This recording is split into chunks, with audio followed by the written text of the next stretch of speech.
고난주간 주중에 제가 이메일을 하나 받았습니다. 우리 성도님한테 이메일을 받고 또 전화 통화도 이제 했습니다. 그 내용인즉슨 부부 싸움을 대판한 거예요. 근데 여러분, 부부 싸움하고 담임 목사한테 연락하는 거는 굉장히 건강한 사람입니다. 뭐 다른 데 가고 넋두리하고 막 이래야 일이 더 커지는데요, 담임 목사에 오면은 가장 안전해요. 예. 요 설교의 주제로 이야기는 하지만은, 예. 그러나 누군지 모르잖아요. 예. 가장 안전해요. 그런데 내용을 들어보니까 우리 고난주간에 미디어 금식했잖아요. 그 미디어 금식을 했는데, 미디어 금식에 이제 방에서 탁 나오는데 와이프가, 그 부인이 식탁에 앉아서 뉴스를 보고 있더라는 거예요, 인터넷으로. 그래서 바로 지적질에 들어간 거죠. 그래서 왜 당신 고난주간에 미디어 이렇게 금식인데 왜 뉴스를 보냐 이러니까 그 아내가 아이 죄송해요 하고 탁 덮으면 되는데, 당신은 화장실에서 게임했지 않냐 이렇게 나온 거예요. 근데 화장실 문을 닫고 있었는데 어떻게 봤지? 그러면서 끝까지 안 했다고 우겼대요. 그러니까 무슨 게임을 한지를 다 아는 거야. 그래갖고 당신이 어떻게 봤냐니까 문을 조금 열고 봤다는 거예요. 그러니까 당신 남편이 화장실에 있는 걸 어떻게 그렇게 살짝 이렇게 볼 수 있냐 했더니 너무 오래 안 나오니까. 그래서 봤는데 게임을 하고 있더라는 거예요. 나 그때도 가만히 있었다. 근데 뭐 이래갖고 막 자존심 싸움이 벌어진 거죠. 그래 막 부당탕탕한 거예요. 여러분, 사실은 고난주간의 미디어 금식의 본질이 뭡니까? 그 고난주간에 예수님의 고난을 생각하고 컴패션, 그 고난을 함께 동참하고 이제 그런 가운데서 그 자비로운 하나님의 사랑을 다시 느끼기 위해서 그 고난주간에, 그래서 이제 이웃을 바라보고 그런 마음으로 부인을 바라보고 그런 마음으로 남편을 바라보는 고난주간이 되어야 되는데, 이 미디어 금식 이것 때문에 막 딱 사로잡혀가고 거기에서 이제. 그래서 제가 그 성도님에게 오늘 이 본문 말씀을 읽어드렸어요. 이 본문 말씀이 무슨 상관이 있나? 제가 바리새인적인 삶에 대해서 이제 말씀을 같이 드리고요, 해결이 잘 됐어요. 그리고 그 부인한테도 뭐 어떻게 남편이 그렇게 전화를 해가지고 죄송해요, 뭐 잘 해결됐어요, 고마워요 해가지고 다 해결이 잘 됐어요. 그래서 일부 예배에 나오셨어요. 오늘도 열심히 나오셨어요.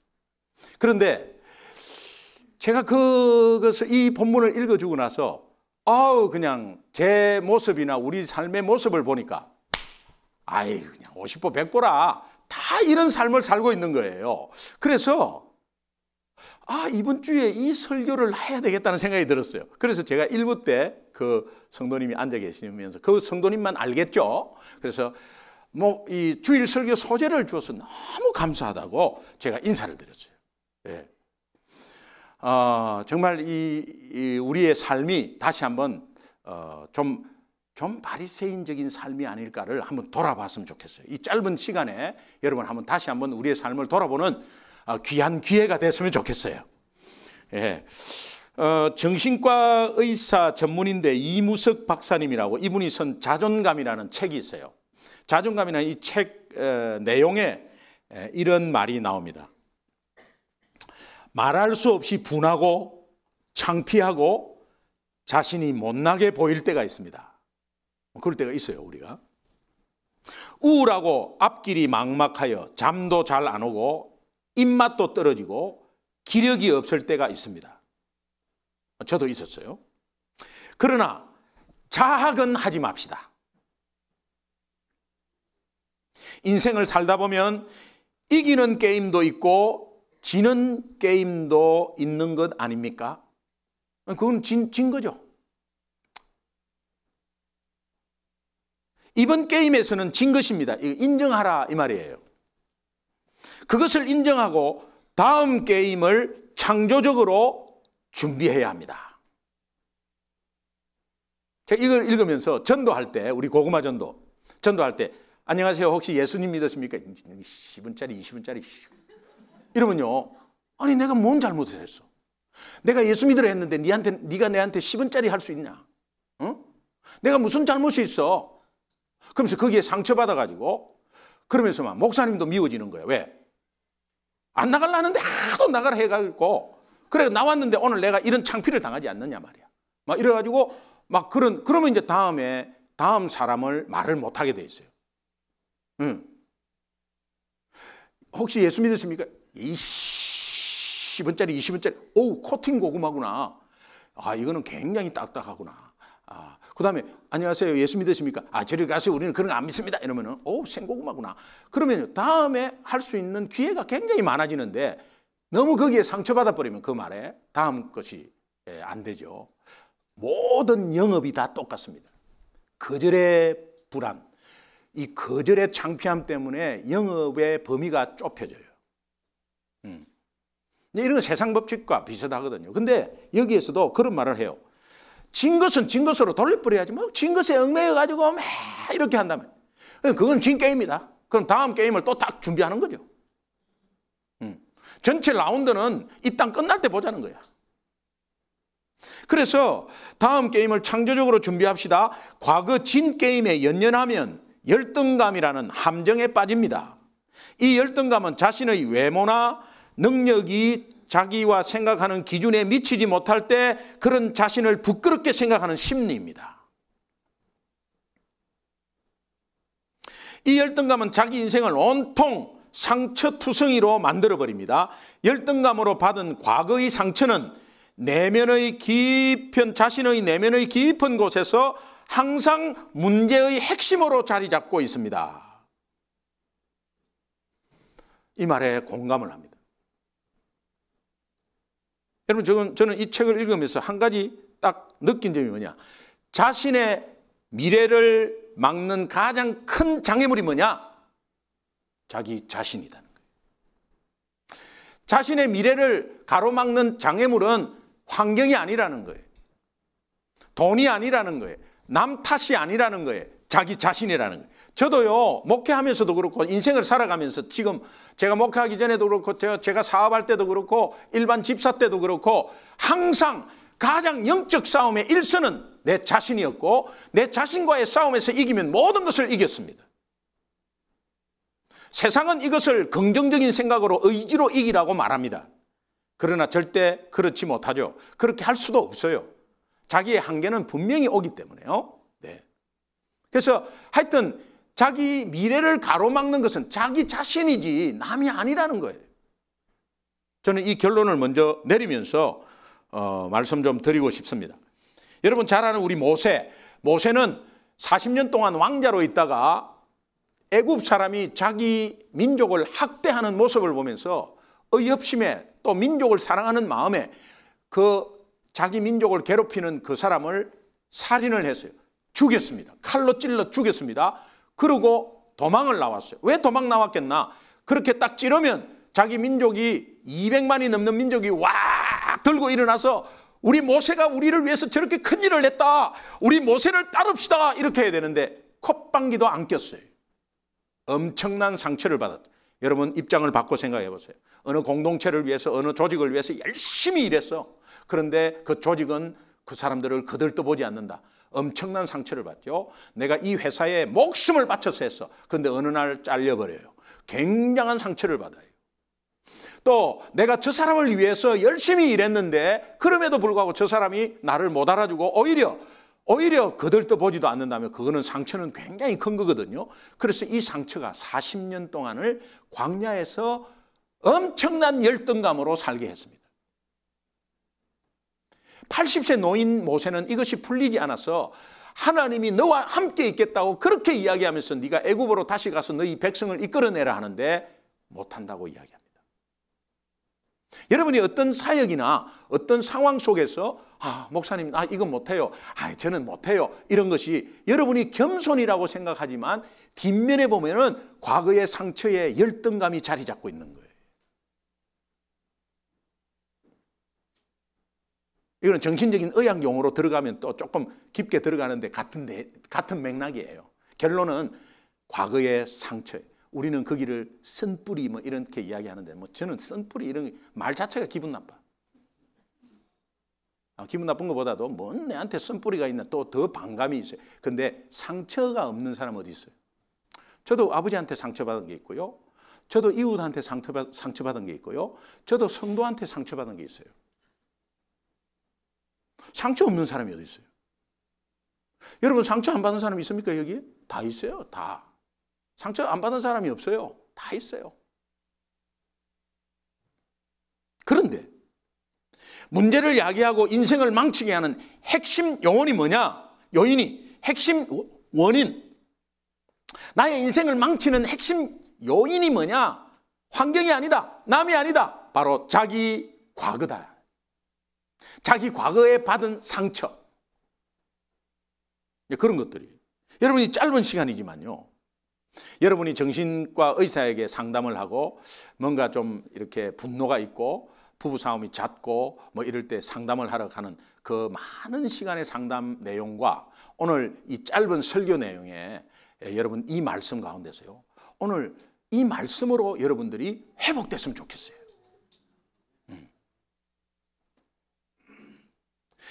자신의 과거에 얽매이고 자신의 과거에 연연하면 상처는 더 올 것이고 자신도 모르게 부정적인 사람이 돼버려요. 이거는 스스로는 모릅니다. 옆에서 알지. 부정적인 사람이 되어서 뻑하면 남을 비판하고 판단하고 정죄합니다. 그리고 우리는 흔히 이거를 빼딱선을 탄다고 그러죠. 뭔가 선입관념에 잘못 생각하고 있어요. 그래서 뭔가 만약에 담임 목사가 뭔가를 이야기를 하면 저건 뭐냐면 이거는 아니다고 하면서 막 부정적인 시각을 가집니다. 그런데요, 여러분 정말 내가 하나님의 사람이라면 조금 걸리긴 하되 목사님이 좌우로 다 여건 환경 여건 이런 걸 생각하고 기도하면서 한 거겠지. 그러면 내가 막 적극적으로 동참을 못해도 그래 내 뒤에서 기도한다. 이 마음이 굉장히 중요합니다. 근데 부정적인 사람은 거기에 절대 동참도 안 할 뿐더러 굉장히 크게 이야기합니다. 여러분 혹시 여러분 자신이 그런 사람이 아닌지를 한번 생각해 봤으면 좋겠어요. 여러분 이 현상은 예수님 당시에 바리새인이 그 대표적인 케이스예요. 바리새인은 예수님을 뒤에서 계속 미행합니다. 끊임없이 꼬투리를 잡습니다. 시비를 겁니다. 예수님을 엄청나게 괴롭혔던 사람입니다. 오늘 본문 누가복음 6장 1절 2절 한번 보겠습니다. 그 사례 중에 많은 사례 중에 하나야 여기에. 같이 읽습니다. 시작. 안식일에 예수께서 밀밭 사이로 지나가실새 제자들이 이삭을 잘라 손으로 비비어 먹으니 어떤 바리새인이 말하되 어찌하여 안식일에 하지 못할 일을 하느냐. 여러분 다른 논에 들어가서 이삭을 비벼서 먹는 것은 율법에서 허용이 된 일이에요. 볕단을 잘라갖고 하는 것은 훔친 거고 이삭은 괜찮아요. 그럼 그거는 지적을 못하죠. 그런데 안식일에 먹는 거는 이거는 지적이 가능한 거야. 그래서 그걸 꼬투리를 잡는 거예요.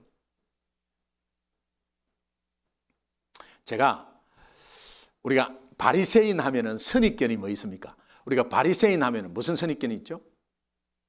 첫 번째 딱 생각나는 게 외식, 척하는 거, 기도도 혼자 열심히 하면 되는데 광장에 나가고 손 들고 하는 거야.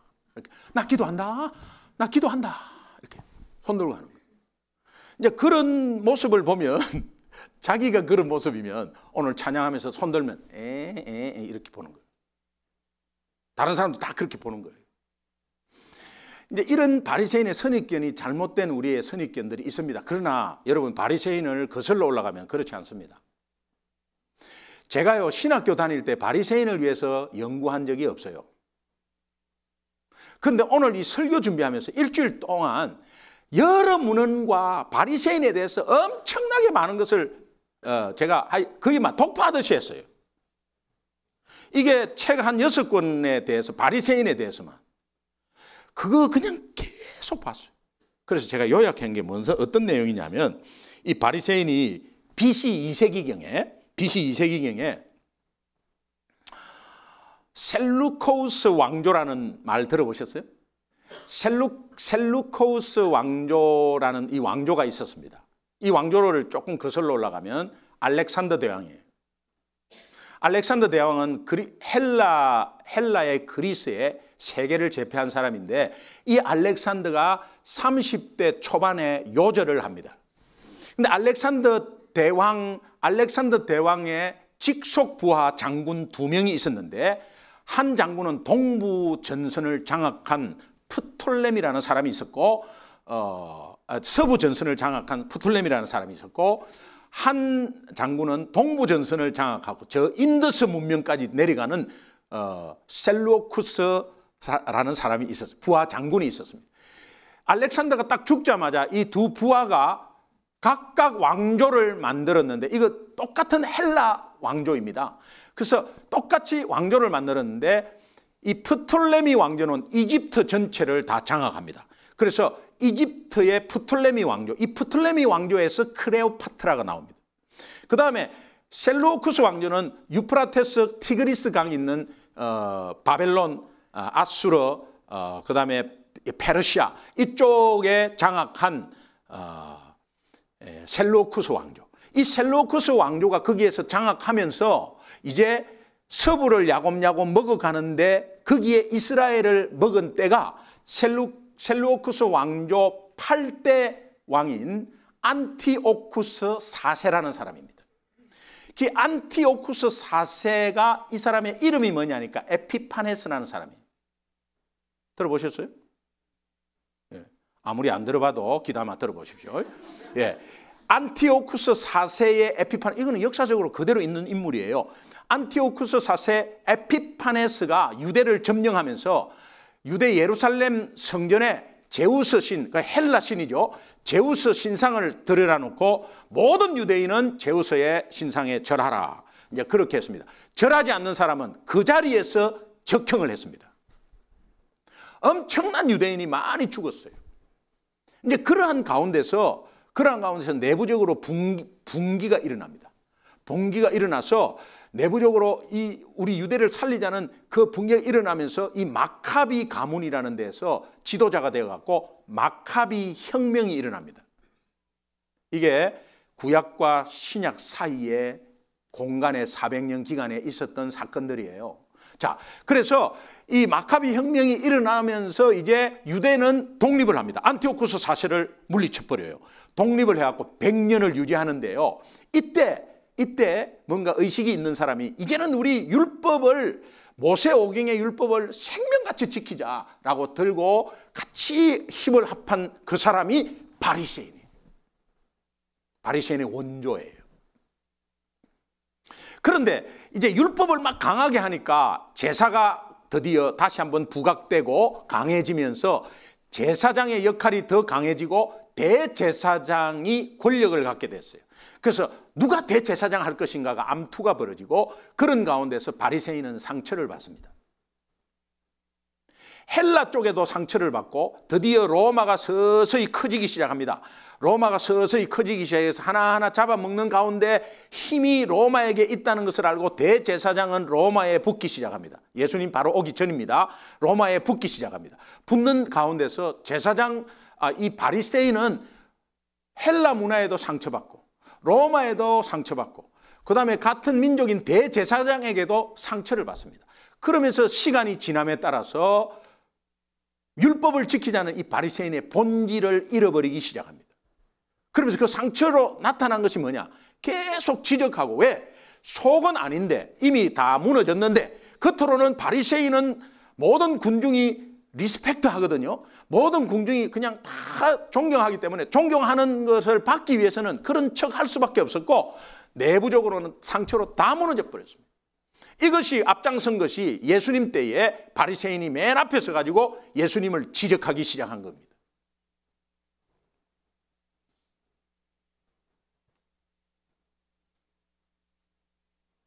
제가 무엇을 지금 말하려고 하냐면은 고난주간의 본질을 잃어버리고요. 뭔가 지적하면은 그 지적한 거에 대해서 뭔가 부인한테 상처가 있어요. 그러면 또 남편한테 상처를 받으면 거기에 대해서 화살을 하나 맞으면 2개를 쏴야 되잖아요. 그러니까 화장실에서 게임했잖아요. 그러면서 이게 나중에 커지는 게 뭐냐? 시집 오기 전에 이렇게 되는 거예요. 진짜입니다. 이거 아무것도 아닌데요. 나중에는 그런데 여자들은 기억력이 너무 좋아요. 그러면 이제 남자들은 이게 조리가 없고 체계가 없기 때문에 그 고함 지르는 거지, 그냥. 그때는 막 고함을 지르는 거예요, 이제는. 이러다가 이제 나는 거거든요. 바리새인이 똑같은 현상이었어요. 과거에 상처가 있었습니다. 그 본질을 잃어버렸어요. 여러분, 제가 메시아닉 주를 말씀드렸을 거예요. 메시아닉 주는 이스라엘에 있는 기독교 유대인 크리스찬들이에요. 유대인 크리스찬 교회에 와가지고 유대인들이 돌을 던지고 불을 지르고 그래요. 왜 그러냐? 유대인들의 상처가 있어요. 유럽은 다 기독교였거든요. 그런데 그 기독교의 정신을 독일 히틀러가 받았다는 거예요. 그 히틀러가 홀로코스트를 해서 우리를 죽였다는 거예요. 이런 상처가 있습니다. 그러니까 그 상처에 그것만 생각하면 확 올라오는 거야, 그냥. 그래가지고 크리스찬들, 죽일 크리스찬들. 이래가지고 우리를 속이고 우리를 유대인들을 크리스찬화한다 하면서 그냥 막 분노를 하는 거야, 분노. 그 상처 때문에 그래요. 제가 EBS의 교육방송을 하나 봤는데 제목은 달라졌어요. 우리 아이가 달라졌어요. 그게 아니고 그냥 제목만 달라졌어요. 그거 보니까는 어떤 내용이냐. 손자까지 있는 50대 부인과 60대 초반의 남편의 이야기예요. 남편이 부인에게 사사건건 간섭을 하는 거야. 보니까 나 진짜 깝깝하대. 예, 막 속이 터져. 시시콜콜한 것에도 시비를 걸고 잔소리에 뭐 계속합니다. 설거지. 퇴근해갖고 설거지 안 하면은 핸드폰으로 설거지 안 한 장면을 딱 찍어놔서 바로 카톡으로 보내. 당신 어제 저녁에 뭐 했냐? 이 싱크대를 봐라. 이래갖고 카톡을 딱 보내. 그 다음에 청소하는데 부인이 청소를 했다고 해. 그래? 그러고는 턱 쪽에 이렇게 하고 이게 청소한 거냐 이거예요. 왜 사는지 모르겠어요. 화장실 휴지가 바깥쪽으로 걸려있다? 너저분하다 이거야. 보기에. 그러니까 벽 쪽으로 붙여야 된다는 거예요. 그래서 이렇게 하는 거를 벽 쪽으로 딱 붙으면 벽에서 딱 이렇게 내려와서 딱 붙어 있잖아요. 그래서 부인은 거꾸로 했어. 이게 더 쉽는데. 그래고 그거로 또 막 싸워. 화면에 나와. 막 싸워. 화장실에 물기가 제거가 안 됐다고 남편이. 부인은 지적을 하는 게 하나도 없어요. 남편이 계속 물기 제거 안 됐다. 그 다음에 냉장고에 넣어둔 음식이 없어지면 누구에게 갖다 줬냐 이거야. 그 당신 그거 김치를 담으면 3개 담은 거를 다 기억하는 거야. 3통을. 그러니까 한 통이 없어지면 그건 누구한테 갖다 줘 말. 예, 이게 못 사는 거예요. 이게 보니까 생활비 월급을 받아도 부인에게 빠듯하게 그 생활비만 주면서 애들 생일 잔치도 그걸로 하라. 부인이 숨이 막혀서 못 사는 지경이 있어요. 그런데 상담하는 과정 중에 제가 이제 보면서 부부가 그래도 다시 살아보려고 텔레비에 나왔고 그 창피한 모습을 텔레비에 얼굴 이렇게 가리고 나오지도 않았어요. 그 다 나와요. 그런 가운데서 한번 살아보려고 노력한 거예요. 그래서 상담을 받는데 그 내용이 나온 거야. 내용이 어떤 내용이 나오느냐. 그 부인이 과거에 다른 남자와 3개월 정도 외도한 사실이 있는 거예요. 아이가 어릴 때. 근데 그때 부인이 자기가 그렇게 크게 잘못하지 않았다고 생각하고 자신의 잘못을 인정하지 않고 남편에게 진정한 용서를 빌지 않았다는 거예요. 용서 빌었대. 그런데 남편이 말하기를 그래 잘못했어 이랬대요. 그래서 그거는 진정한 용서가 아니라는 거지. 자기는 같이 살고 싶고 애 때문에 같이 살고 싶고 해서 같이 살았대. 그런데 진정한 용서를 하지 않았기 때문에 내가 용서를 안 했다는 거예요. 이제 그게 들쳐 나온 거예요. 남편이 그렇게 한 이유가 거기에 있다는 것을 이제 찾아낸 거예요. 근데 부인이 무슨 말을 하냐니까, 내가 그 남자하고 잤어? 거기에서 나오는 이야기입니다. 그 남자하고 잤어? 근데 그때 내가 시집살이 하면서 나도 숨 막혔어. 그런데 내가 그 남자 만나서 내가 위로받고, 그건 아니죠. 근데 그 남자에게 위로받고 그렇게 차 한 잔 마신 거, 그게 뭐가 잘못이냐고. 당신은 그 남자에게 오히려 감사해야 된다고. 오 마이 굿니스. 나는 그 남자가 존경스럽기 시작하고, 지적질한 것도 아무것도 안 보이고, 그때부터는 야.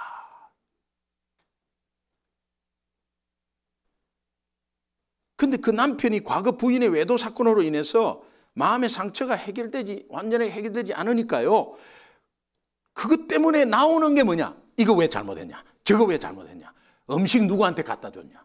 뭐 이렇게 이제 나오는 거예요. 나 당신 아직까지 옛날에 그 상처 그거 나 아직까지 찝찝하다. 나 이런 말을 못 하는 거예요. 왜? 지금까지 살아왔기 때문에. 그러니까 이거 그러다 다른 거 막 지적하는. 숨 막히는 생활을 살아온 거예요. 이 원인을 발견하면서 풀리기 시작했어요. 여러분, 이것이 바리새인적인 삶이에요. 여러분, 성경에서 제가 구약에서 한 사람을 굳이 소개한다면 사무엘하 11장에 다윗이 밧세바를 이제 취합니다. 밧세바를 취하고 그 남편 우리아를 죽입니다. 남편 우리아는 다윗의 정말 총애를 받는 오른팔이었어요. 그런데 우리아가 전장에 나가서 이스라엘 다윗을 위해서 대신 지금 장군으로 전장에 나가 있습니다. 그런데 그때 편하게 지내는 다윗이 옥상에서 올라왔는데 저 밑에 밧세바의 집에 옥상에서 밧세바가 발가벗고 목욕을 하고 있었어요. 충직한 부하의 부인이에요. 그러면 우리 같으면 어떻게 하겠어요? 그러고 그냥 내려갔겠죠. 그죠? 내려갔겠죠. 근데 어떤 사람은 또 이렇게 이야기해. 혹시 밧세바가 괜히 저 위에 다윗 궁이 있는 줄 알고 괜히 또 벗고 나와갖고 이렇게 하지 않았겠나, 뭐 이렇게 말도 하더라고. 근데 그거는 뭐 누구도 모르, nobody knows. 근데 상식적으로 충직한 부하의 부인을 그렇게 하면 안 되잖아. 그것도 지금 부하가 전쟁터에 나가 있는데. 그래서 이제 그 밧세바를 자기 왕의 권력으로 지금 취한 거거든요. 그 취하고 나서 임신이 덜커덕 돼버렸어. 임신되니까 이게 남편은 나가 있는데 임신되면 이게 뭐야? 그러니까는 합리화시키려고 빨리 우리아를 소환합니다. 소환해가지고 전체 연회를 베풀면서 우리아 수고했다. 그러면서 이제 오늘 네 아내와 동침할 것을 내가 허락하노라. 그러니까 이때 우리아가 아니 이스라엘이 지금 우리 군대들은 저 변방에 나와 있고 제 책임을 지고 있는 이 장군이 아무리 그래도 제가 어떻게 아내와 동침할 수 있겠습니까? 저는 바로 전장으로 가겠습니다. 그래갖고 이것이 수포로 들어가. 다윗이 다시 생각하기에 이제 요압 장군을 불러가지고 이제 저 다른 곳으로 이렇게 가가지고 그 우리가 취약한 거기에 적군이 있는 곳에 가가지고 너희들은 빠져버려라. 혼자 남기라. 이래가지고 그거 데리고 와갖고 우리아가 그 비참하게 죽어요. 다 빠져버립니다. 혼자 남아갖고 없는 거야. 적군은 꽉 있는데. 그래가 죽어요.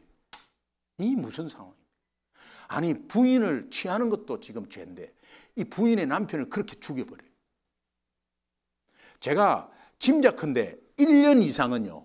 아무 잘못도 없는 양 여봐라 하고 왕노릇하고 있었어요. 다윗이 가장 강팍했을 때가 이때입니다. 그래서 다윗을 알고 보면은 사울에게 상처 많이 받은 사람이에요. 그 상처를 해결하지 못하고 왕위에 들어갔어요. 그것을 상처를 하나님 앞에 해결하지 못했어요. 그리고 왕이 되었습니다. 그런 가운데서 밧세바를 취해도 그것이 잘못인지도 몰랐어요. 그러자 하나님의 사람이 다윗을 하나님이 가만히 놔둘 수가 없죠. 그래서 사무엘하 12장에 보니까 선지자 나단이라는 사람, 나단은 궁중 선지자거든요. 여러분 구약에 궁중 선지자가 대표적인 게 엘리야, 엘리사. 그러니까 그 많은 활동을 했는데도 엘리사서, 엘리야서 이런 구약은 없죠. 근데 굉장히 유명한 선지자죠. 그거는 궁중 선지자입니다.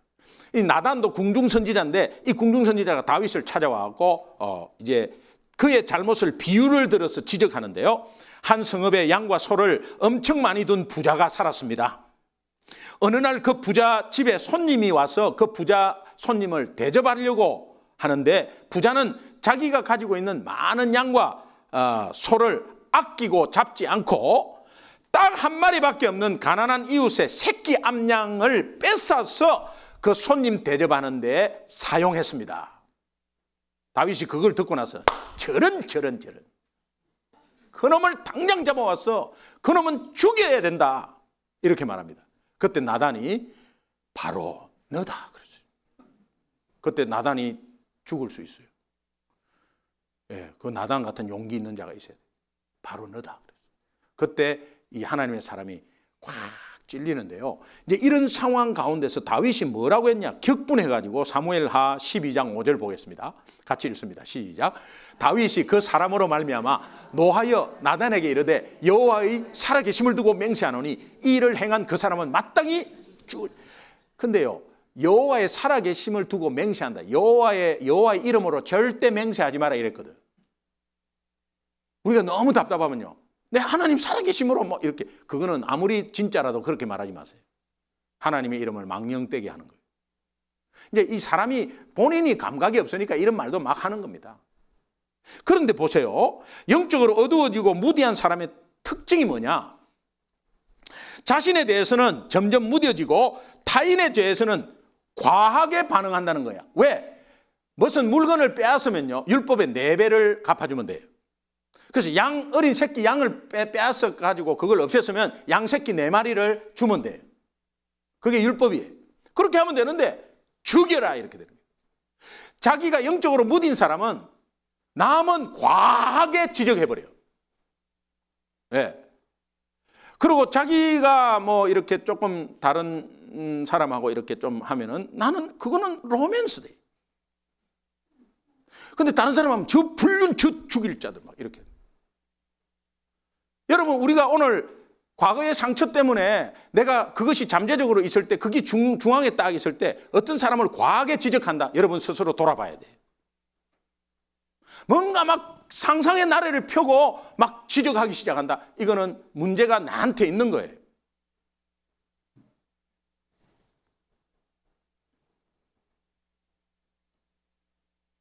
자녀들한테도 너무 과하게 반응하는 거는 본인이 그 문제를 갖고 있기 때문에 그래요. 어떤 면에서는 저도요, 아들을 보면서 막 너무 화가 나더라고, 그냥. 그게 막 이상으로 막 그냥 화를 냈어. 그거 보니까 제 아버지의 가장 싫어하는 것이 저한테 있는 것을 보면서 그 저한테 있는 아버지의 모습이 내 새끼한테도 있는 거야. 막 확 올라오는 거지. 내가 가장 싫어하는 게 내 자녀가 한다? 신경질 나는 거예요. 그것이지 자녀를 교육하기 위해서? No way. 제가 쉽게 예를 든 거예요. 그러나 여러분 모르는 게 많아. 어릴 때부터. 그러나 그것이 남편에게 화살이 되고 막 성도에게 화살이 되고 하는 거예요. 자, 그럴 때 여러분 예수님께서 이 바리새인에게 대안을 제시하는 이것이 답이다 이 말이에요. 네. 제가 그 말을 하려고 그래요. 본문과 똑같은 사건을 마태복음 12장에서 다루는데 이 12장에서는 솔루션을 줘요. 누가복음 6장에서는 솔루션이 안 나와요. 근데 똑같은 사건이에요. 다루는데 마태복음은 솔루션이 나와. 그래서 마태복음 12장 7절을 한번 보겠습니다. 같이 읽습니다. 시작. 나는 자비를 원하고 제사를 원하지 아니하노라 하신 뜻을 너희가 알았더라면 무죄한 자를 정죄하지 아니하였으리라. 내 제자가 무슨 잘못이 있어? 나는 제사를 원하지 않는다. 오늘 우리가 예배 와가지고 몇 명 왔냐? 왜 저 사람은 저렇게 손을 들지? 그런 제사를 원하지 않는다. 나는 앞에서 우리 두 손 높이 듭시다. 그럼 네 혼자 들어라. 이런 제사를 원하지 않는다. 제사를 원하지 않고 자비를 원한다. 그 자비는 뭐냐? 오늘도 안 나온 사람이 누가 있을까? 그분 위해서 기도해야 되겠구나. 그래, 오늘 최선을 다해서. 그래, 내 한 번도 손 안 들어봤지.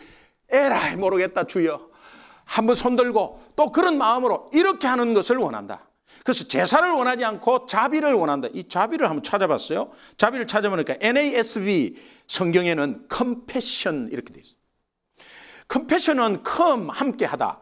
패션은 십자가의 고통. 십자가의 고통을 함께하는 마음.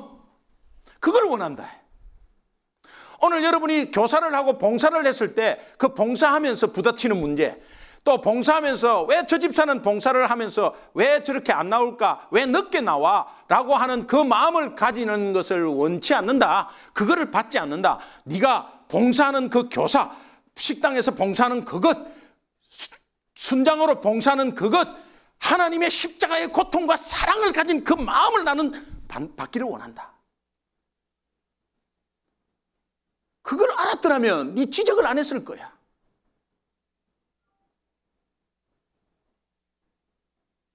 예수님이 이 하신 말씀, 나는 자비를 원하고 제사를 원치 아니하노라, 이 말씀은 호세아 6장 6절을 인용한 것입니다. 호세아 6장 6절을 보겠습니다. 같이 읽습니다. 시작. 나는 인내를 원하고 제사를 원하지 아니하며 번제보다 하나님을 아는 것을 원하노라. 인내를 원하고를 예수님은 자비로 바꾸었습니다. 그러면 인내를 찾아보면 인내는 헤세드라는 것으로 그레이스, 은혜입니다. 예수님은 자비를 은혜로 해석했습니다. 당연한 거죠. 십자가의 고통의 마음은 은혜입니다. 그래서 은혜로 말씀을 하셨어요. 그래서 오늘 본문을 통해서 예수님께서 바리새인들에게 무엇을 강조하느냐? 다시 말하면 오늘 바리새인과 같은 삶을 살고 있는 우리에게 무엇을 강조하느냐? 여러분 성경을 봐더라도 1차적으로 누구에게 말했느냐? 1차적인 것은 당대의 그 시대의 사람에게 말했고 2차적으로는 읽는 독자에게 말해. 그러니까 우리가 바로 독자로 딱 하면은 약간 감이 떨어져요. 그러나 1차적인 시대적인 상황 가운데서 이야기한 걸로 해서 받으면 우리는 훨씬 깊어집니다. 그 바리새인에게 이야기했지만 2차적으로는 바리새인적 삶을 살고 있는 우리에게 지금 강조하는 것은 뭐냐?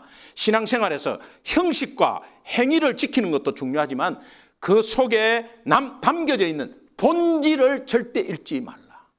본질을 잃어서는 안 된다. 고난주간의 미디어 금식의 본질이 뭐냐? 봉사하는 교사의 본질이 뭐냐? 찬양대 서는 본질이 뭐냐? 내가 목소리 좋고 연습 많이 했다고가 아니라 찬양대 서는 건 하나님의 은혜 때문에 서는 거예요. 은혜 때문에. 은혜 때문에 서는 것을 잊지 않아야 된다. 잊지 않아야 된다. 봉사하는 것, 식당 봉사하는 것 다 오늘 하나님의 은혜 때문에 이 예배 자리에 왔고 하나님의 은혜 때문에 가장으로서 설 수 있고 하나님의 은혜 때문에 자녀를 돌볼 수 있다는 거예요. 믿으시면 아멘. 예수님이 우리에게 강조하는 것은 본질을 잃어서는 안 된다. 그 잃어서는 안 될 본질은 바로 헤세드, 은혜다.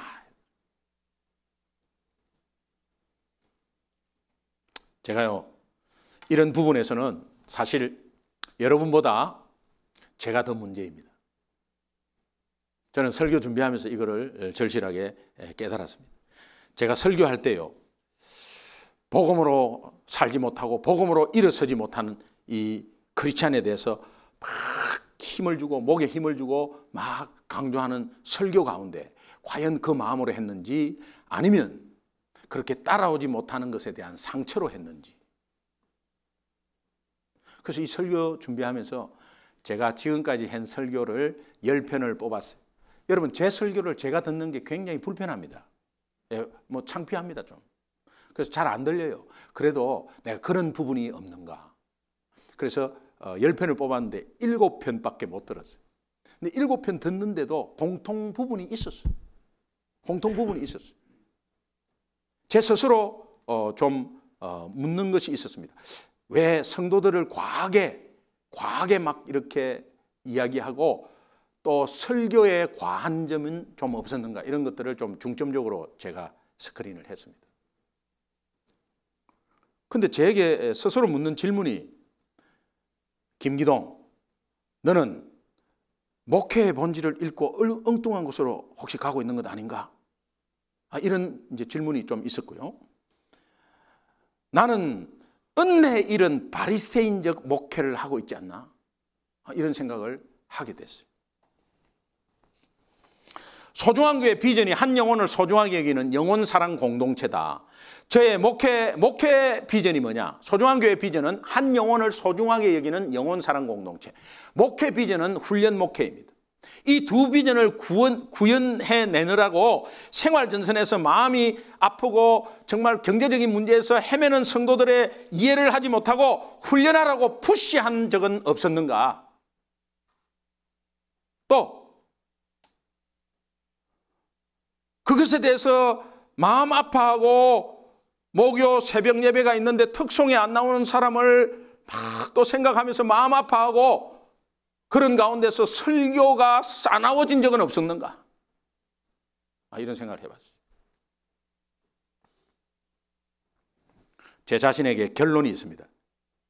네가 바리새인이네. 이게 결론입니다.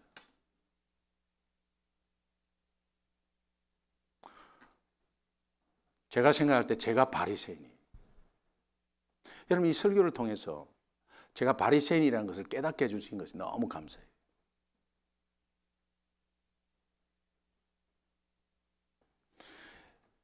지금까지 바리새인 되었던 조그만 어떤 부분이 있어도 여러분 용서해 주시기 바랍니다. 앞으로 더 용서해 주세요.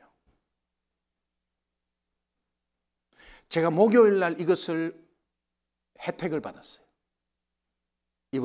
지난주 목요일 날 새벽 기도 하면서 이제 시작하면서 목요 새벽 예배거든요. 새벽 예배. 근데 특송이 분명히 있습니다. 특송이 제자반 사기야. 제자반 사기는 따끈따끈한 사기예요. 그 특송 이제 제자반에서 이렇게 탁 고개를 탁 드니까 총 20명 중에 6명 나왔어요.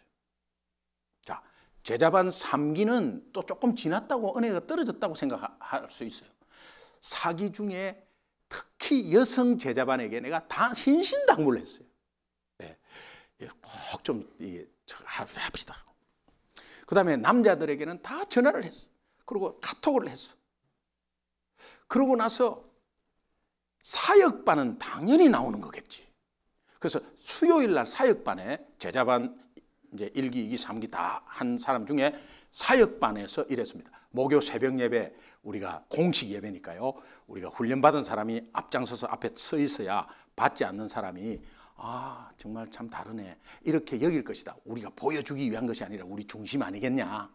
그 다음에 우리가 딱 일선 앞에 서지 못하면 제자반 받은 사람 안 받은 사람들이 받으면 뭐하냐 이게. 제 인상을 한번 보십시오. 받으면 뭐하냐 이게. 뭐 앞에 서 있지. 뭐 그런 거지 뭐 지난해나. 오베이가 절대 없습니다. 여러분 오베이가 없습니다. 여러분이 다 나오래 갖고 담임 목사 안 나왔다. 담임 목사 안 나왔는데 우리가 뭐 안 나옵니다.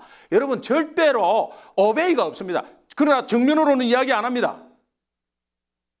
이제 이런 모습 속에서 제가 눈을 딱 들었을 때 제자반 사기가 이렇다면 앞으로 다 그렇다면 사역반 받은 분들은 또 안 나. 그렇게 어제 이야기했는데 아이들 학교 방학이 아니라서 못 나온다는데 방학 때인데도 또 안 나와. 그러면은 이거 뭐야? 내가 이걸 계속 해야 되나? 이걸 해야 되나 하는 가운데서요. 계속 제 머리에 한쪽에는 이 바리새인아. 그냥 꼬꾸라졌어요. 하나님, 이 연약한 목회를 주님 용서해 주십시오.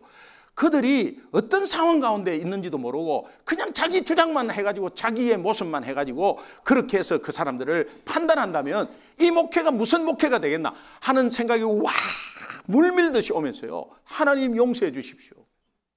내가 이런 생각은 추워도 앞으로 안 할 것이지만 연약해서 또 이런 생각이 왔을 때는 바리새인아 꾸짖어 주십시오. 그러고 나서 탁 그 기도하는 순간 씻은 듯이요 하늘 날아갈 듯한 그런 마음이었어요. 그래가지고 바로 제 차례가 되어서 올라왔는데요. 얼굴이 너무 환하게 됐어요.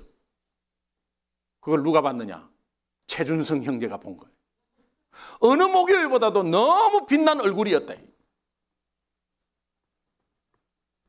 만약에 그런 마음으로 올라왔을 때는 조금 얼굴이 침침했을 거예요.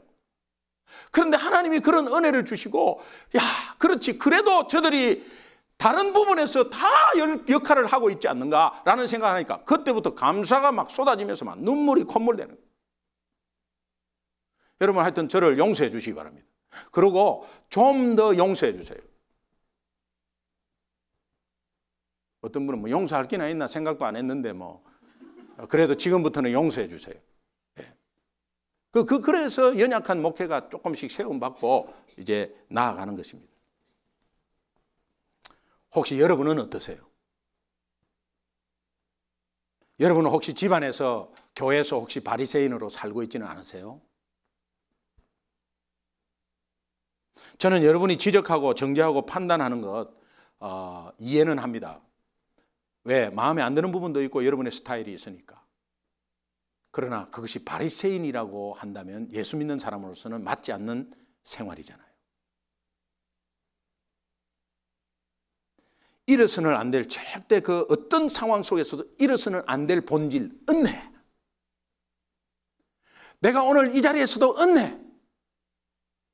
내가 봉사하는 자리에서도 은혜. 내가 크리스찬으로서 구원의 은혜를 받고 말씀의 은혜를 받고 성경 말씀으로 반응을 보이는 그 크리스찬이라면 가정에서 은혜, 은혜, 사업장에서도 은혜. 이 은혜로 여러분 일어서셔야 됩니다. 일어서셔야 돼요. 꼭 일어서세요. 다른 사람이 이렇게 세워줄 수 없어요. 여러분이 여러분 스스로를 이길 수 없어요. 어떠한 의지로 이길 수 없어요.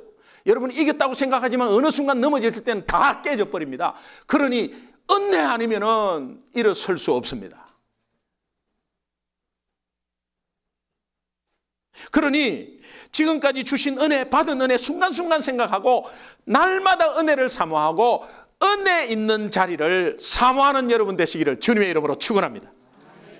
찬송가에 보면 368장 찬송가, 주 예수여 은혜를 내려주사 곧 충만케 하옵소서. 이 줄이고 목마른 나의 맘에 주 성령을 부어소서. 주 예수여 충만한 은혜 내 영혼에 부어소서. 주 예수만 나의 힘되고 내 만족함 됩니다.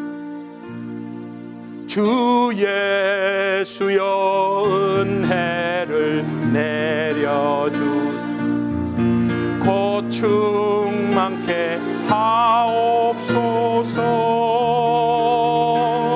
이 줄이고 목마른 나의 맘에 주 성령을 부으소서. 주 예수여 충만한 은혜 내 영혼에 부으소서. 주 예수만 나의 힘되고 내 만족함 되리.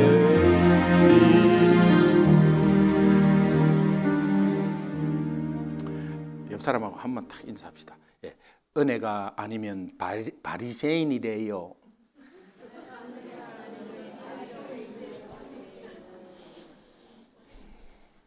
오늘 우리의 연약함 속에 바리새인적인 삶도 헤세드, 이 은혜로만 고칠 수 있다고 예수님이 말씀하지 않습니까? 그러니까 여러분 자비, 컴패션, 십자가의 은혜, 인애, 헤세드, 죄 용서의 은혜, 이 오직 은혜로만 모든 것을 극복하고 승리하는 여러분 되시기를 주님의 이름으로 축원합니다.